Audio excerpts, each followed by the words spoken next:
नमस्कार दोस्तों, आप सभी का स्वागत है। आज की कहानी है सेठ जी और छोटा भाई। कहानी को पूरी जरूर सुने।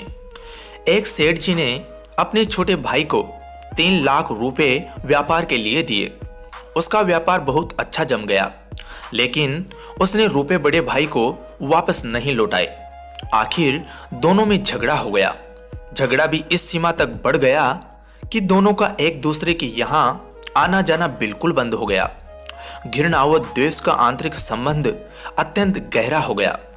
सेठ जी हर समय हर संबंधी के सामने अपने छोटे भाई की निंदा, निरादर व आलोचना करने लगे। सेठ जी अच्छे साधक भी थे, लेकिन इस कारण उनकी साधना लड़खड़ाने लगी। भजन पूजन के समय भी उन्हें छोटे भाई का चिंतन होने लगा। मानसिक व्यथा का प्रभाव तन पर भी पड़ने लगा। बेचैनी बढ़ गई। समाधान नहीं मिल रहा था। आखिर वे एक संत के पास गए और अपनी व्यथा सुनाई। संत श्री ने कहा, बेटा तू चिंता मत कर, ईश्वर कृपा से सब ठीक हो जाएगा। तुम कुछ फल व मिठाइयां लेकर अपने छोटे भाई के यहाँ जाना और मिलते ही उससे केवल इतना कहना कि अनुज, सारी भूल मुझसे हुई है, मुझे क्षमा कर दो। सेठ जी ने कहा, महाराज मैंने ही उनकी मदद की है और क्षमा भी मैं ही मांगू। संत श्री ने उत्तर दिया, परिवार में ऐसा कोई भी संघर्ष नहीं हो सकता जिसमें दोनों पक्षों की गलती न हो। चाहे एक पक्ष की भूल 1% हो और दूसरे पक्ष की 99%, पर भूल दोनों तरफ से होगी।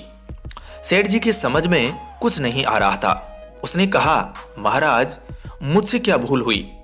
महात्मा बोले, बेटा तुमने मन ही मन अपने छोटे भाई को बुरा समझा। यही है तुम्हारी पहली भूल। तुमने उसकी निंदा, आलोचना व तिरस्कार किया। यह है तुम्हारी दूसरी भूल। क्रोधपूर्ण आंखों से उसके दोषों को देखा। यह है तुम्हारी तीसरी भूल। अपने कानों से उसकी निंदा सुनी। यह है तुम्हारी चौथी भूल। तुम्हारे हृदय में छोटे भाई के प्रति क्रोध व घृणा है। यह है तुम्हारी आखिरी भूल। अपनी इन भूलों से तुमने अपने छोटे भाई को दुख दिया है। तुम्हारा दिया दुख ही कई गुना होकर तुम्हारे पास लौटा है। जाओ अपनी भूल के लिए क्षमा मांगो, नहीं तो तुम न चैन से जी सकोगे न चैन से मर सकोगे। क्षमा मांगना बहुत बड़ी साधना है और तुम तो एक बहुत अच्छे साधक हो। सेठ जी की आंखें खुल गई। संत श्री को प्रणाम करके वे छोटे भाई के घर पहुंचे। सब लोग भोजन की तैयारी में थे। उन्होंने दरवाजा खटखटाया। दरवाजा उनके भतीजे ने खोला। सामने ताऊ जी को देखकर वह अवाक सा रह गया और खुशी से झूमकर जोर जोर से चिल्लाने लगा, मम्मी, पापा, देखो कौन आए हैं, ताऊ जी आए हैं, ताऊ जी आए हैं। माता पिता ने दरवाजे की तरफ देखा। सोचा कहीं हम सपना तो नहीं देख रहे। छोटा भाई हर्ष से पुलकित हो उठा। 15 वर्ष बाद आज बड़े भैया घर पर आए हैं। प्रेम से गला रुंध गया, कुछ बोल न सका। सेठ जी ने फल व मिठाइयां टेबल पर रखी और दोनों हाथ जोड़कर छोटे भाई को कहा, भाई सारी भूल मुझसे हुई है, मुझे क्षमा करो। क्षमा शब्द निकलते ही उनके हृदय का प्रेम अश्रु बनकर बहने लगा। छोटा भाई उनके चरणों में गिर गया और अपनी भूल के लिए रो रो कर क्षमा याचना करने लगा। बड़े भाई के प्रेमाश्रु छोटे भाई की पीठ पर और छोटे भाई के पश्चाताप व प्रेम मिश्रित अश्रु बड़े भाई के चरणों में गिरने लगे। क्षमा व प्रेम का अथाह सागर फूट पड़ा। सब शांत, चुप। सबकी आंखों से अविरल अश्रुधारा बहने लगी। छोटा भाई उठकर गया और रुपये लाकर बड़े भाई के सामने रख दिए। बड़े भाई ने कहा, भाई आज मैं इन कौड़ियों को लेने के लिए नहीं आया हूं।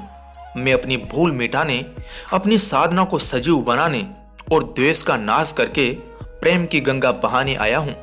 मेरा आना सफल हो गया। मेरा दुख मिट गया। अब मुझे आनंद का एहसास हो रहा है। छोटे भाई ने कहा, भैया जब तक आप ये रुपये नहीं लेंगे तब तक मेरे हृदय की तपन नहीं मिटेगी। कृपा करके आप ये रुपये ले ले। सेठ जी ने छोटे भाई से रुपये लिए और अपनी इच्छानुसार अनुज, वधु, भतीजे व भतीजी में बांट दिए। सब कार में बैठे घर पहुंचे। 15 वर्ष बाद उस अर्धरात्रि में जब पूरे परिवार का मिलन हुआ तो ऐसा लग रहा था कि मानो साक्षात प्रेम ही शरीर धारण किए वहां पहुंच गया हो। सारा परिवार प्रेम के अथाह सागर में मस्त हो रहा था। क्षमा मांगने के बाद उन सेठ जी के दुख, चिंता, तनाव, भय, निराशा रूपी मानसिक रोग जड़ से ही मिट गए और साधना सजीव हो उठी। दोस्तों, इस कहानी को पूरी सुनने के लिए आपका धन्यवाद। कहानी अच्छी लगी हो तो प्लीज़ वीडियो को लाइक करें, चैनल को सब्सक्राइब कर घंटी को ज़रूर दबाएं। फिर मिलूंगा दोस्तों एक नई कहानी के साथ। तब तक के लिए जय राम जी की।